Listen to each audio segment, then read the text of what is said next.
लोग कहते हैं दुनिया का अंत इस तरह होगा कि नीति और माणा के पहाड़ चिपक जाएंगे, अलकनंदा गुम हो जाएगी, बर्फ उड़ जाएगी, हड़बड़ा कर उठेगी सुंदरी, साधु का ध्यान टूट जाएगा, हाथी सहसा चल देगा अपने रास्ते। कविता है पेशे से पत्रकार शिव प्रसाद जोशी की। शायद यही दूरदृष्टि कही जाती है। जो आने वाले कल में होने वाला है वो बीते कल में ही भांप लिया जाए। देवभूमि उत्तराखंड का गढ़वाल मंडल, उसका एक शहर चमोली और यहाँ एक कस्बानुमा जगह जोशीमठ, जिस जगह को पुरखे और जानकार ज्योतिर्मठ कहते हैं। जोशीमठ का इतिहास 6वीं शताब्दी का है, पर 10वीं शताब्दी में इसे शंकराचार्य ने बसाया। जोशीमठ बर्फीला है और वनस्पति विहीन भी। हिमालय की ढलान पर बसा है और इसकी ऊंचाई है 6400 फीट। कुछ दिनों पहले यहाँ के घरों में दरार आई। शुरुआत में दरार 30 से 35 घरों में थी और अब वह संख्या 700 से 1000 के बीच है। कई घर मलबे और खंडहर बनने वाले हैं। सड़क और रास्ते बीच से 2 टुकड़े हो चुके हैं। जमीन धंस चुकी है। लोगों के पास अपना घर और जमीन छोड़ने के अलावा कोई विकल्प नहीं है। पहले सिर्फ जोशीमठ के घरों में दरारें थीं, अब जोशीमठ से 50 किलोमीटर दूर कर्णप्रयाग के घरों में भी वही हो रहा है। यह आपदा हाल फिलहाल की नहीं है। क्या आपको यह तस्वीर याद है? ब्लैकी नाम का कुत्ता, उम्र महज 2 साल। इसने कई दिनों तक अपने दोस्तों का इंतजार किया। दोस्त मतलब हम और आप जैसे लोग, चमोली की तपोवन सुरंग में काम करने वाले लोग। फरवरी 2021 में ग्लेशियर फटने के बाद यहाँ भारी तबाही हुई थी। लगभग 200 लोगों की मौत हुई थी। तपोवन विष्णुगाड़ परियोजना की सुरंग में काम करने वाले लोग इसमें फंसकर मर गए। ब्लैकी इन्हीं लोगों का इंतजार करता था। प्रलय की जगह उत्तराखंड का चमोली जिला। कितना बड़ा संयोग है। जहां 2 साल पहले त्रासदी के चलते 200 लोगों ने अपनी जान गंवाई, उसी इलाके के घरों में दरारें आ रही हैं। उत्तराखंड में आपदाओं की सूरत कितनी भयावह है, इसे 2013 की केदारनाथ त्रासदी से भी समझा जा सकता है, जिसमें ऑन रिकॉर्ड 4500 से 5000 लोगों की मौत हुई थी। जानकारों के हिसाब से मरने वालों की संख्या कहीं ज़्यादा थी। न जाने कितने अपनों की आंखों के सामने बह गए, कितने कभी मिले ही नहीं और कितने अपनों की लाशों के सामने रोते रह गए। जोशीमठ में अभी जैसे स्थिति है उसके पीछे 2 कारण हैं। पहला प्राकृतिक, दूसरा कृत्रिम। प्राकृतिक कारण कुछ ऐसे हैं कि जोशीमठ हिमालय की ढलान पर स्थित है और हिमालय नई पर्वत श्रृंखला है। नए का मतलब वो अभी तक पूरी तरह स्थापित या एडजस्ट नहीं हुआ है, इसलिए ये हार्ड रॉक भी नहीं है।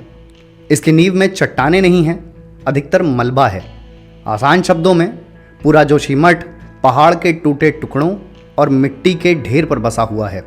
इसके अलावा अलकनंदा और धौलीगंगा जोशीमठ की ज़मीन की कटान या इरोजन भी करती हैं, लेकिन ये ऐसे कारण नहीं हैं जिनके बारे में कोई जानता नहीं था।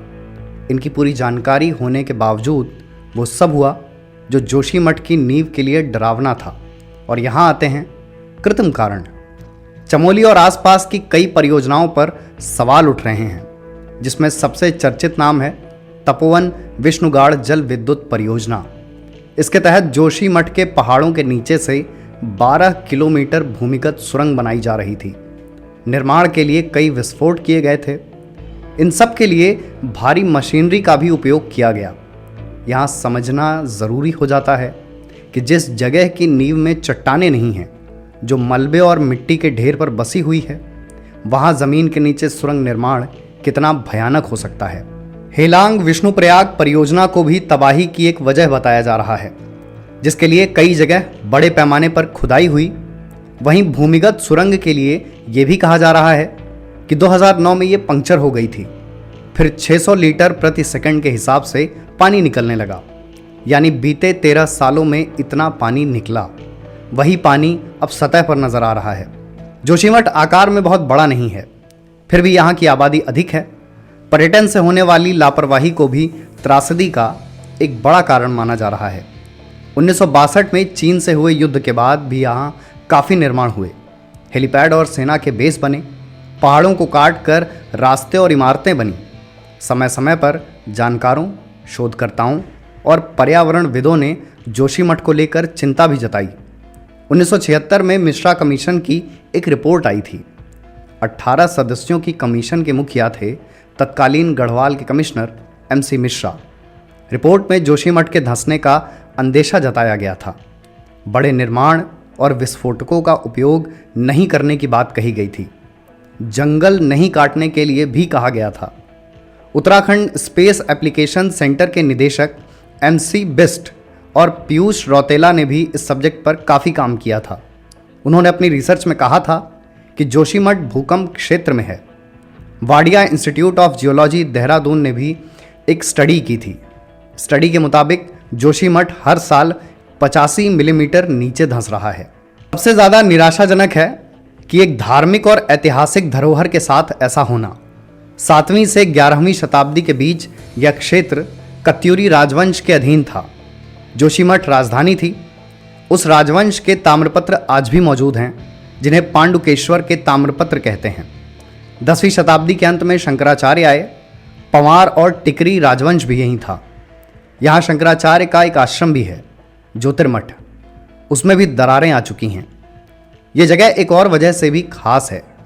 बद्रीनाथ धाम के कपाट बंद होने पर उनकी प्राण प्रतिष्ठा जोशीमठ के विष्णु मंदिर में ही होती है। इसके अलावा यहाँ का श्री वासुदेव नरसिंह मंदिर, जिसे लेकर एक मान्यता भी है। भगवान नरसिंह की मूर्ति का बायां हाथ अदृश्य हो जाएगा। नर और नारायण नाम के 2 पर्वत मिल जाएंगे। बद्रीनाथ धाम का रास्ता बंद हो जाएगा और भगवान बद्री की पूजा भविष्य बद्री में होगी। धर्म और संस्कृति के दृष्टिकोण से इतनी अहम जगह होने के बावजूद जोशीमठ की अनदेखी हुई। सरकारों की तरफ से पूरी लापरवाही हुई और नतीजा सभी के सामने है। पुरखों ने जोशीमठ को सहेजने के लिए लंबी लड़ाई लड़ी है। मार्च 1974 के दौरान चमोली के रेड़ी इलाके में एक निर्माण होना था। कुछ पेड़ काटे जाने थे। तभी गौरा देवी और कुछ महिलाएं जंगल के पेड़ों से लिपट गईं और कहा, पेड़ काटना है तो पहले हमें गोली मारनी होगी। यहाँ से शुरू हुआ चिपको आंदोलन। सरकार पीछे हटी और पेड़ नहीं काटे गए। कुछ समय पहले ही गौरा देवी की मूर्ति जोशीमठ में शिफ्ट की गई थी। अभी का सच ये है कि ये त्रासदी इतनी बड़ी हो चुकी है जिसकी मरम्मत नहीं हो सकती। लोग तो बचाए भी जा सकते हैं, पर घर नहीं। जोशीमठ को पुनः स्थापित करना लगभग असंभव है। अभी तक 1000 से अधिक लोग जोशीमठ छोड़कर जा चुके हैं। जोशीमठ मूलतः कलेक्टिव एफर्ट का शानदार उदाहरण है कि कैसे एक जगह को कलेक्टिवली तबाह किया जा सकता है।